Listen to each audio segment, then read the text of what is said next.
Still on the crime scene, presiding judge in the murder trial of Noel Maitland began summing up the case this afternoon and is to continue in the Home Circuit Court on Thursday. The prosecution addressed the jury yesterday, while Mr. Maitland's attorney Christopher Townsend completed his today.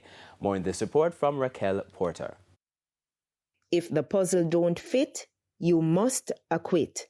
That line echoed through the courtroom as Noel Maitland's attorney, Christopher Townsend, delivered his closing address to the jury.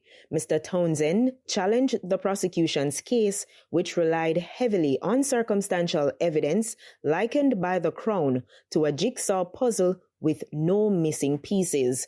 During his nearly 2-hour submission, he urged the jury, which consists of 4 men, to rely on their own life experiences when weighing the evidence. Mr. Townsend said he had seen situations where a man maintained relationships with 2 women who both knew about each other. According to him, that's a real thing in the streets. Mr. Townsend reminded jurors that the burden of proof rests entirely with the Crown and must meet the standard of being sure of guilt. He stressed that even if they believed Mr. Maitland knew about the crime but did not commit it, their verdict must be not guilty.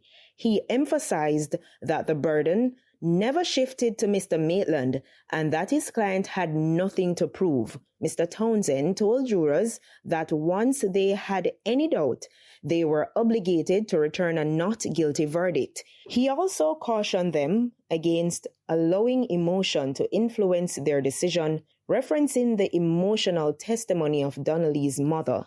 Jurors, he said, must assess the demeanor of each witness and consider whether they were truthful or had something to hide.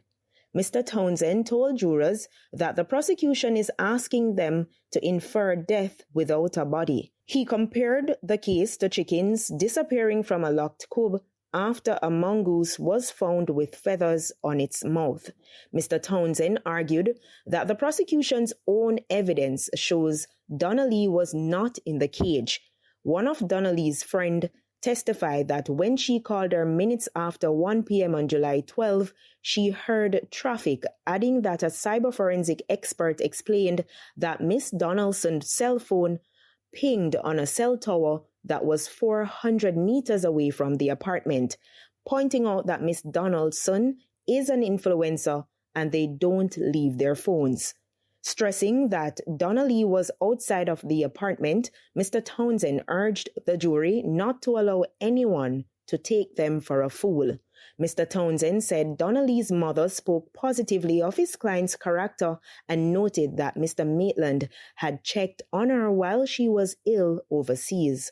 He added that in a surprise to the prosecution, Mr. Maitland's father testified that Donnelly's mother told him during a taxi ride that she did not believe his son killed her daughter, though she felt he knew something. Mr. Townsend argued that if the Crown's primary witness did not believe Mr. Maitland was the killer, how the prosecution expects the jury to believe. Raquel Porter, reporting for TVJ News.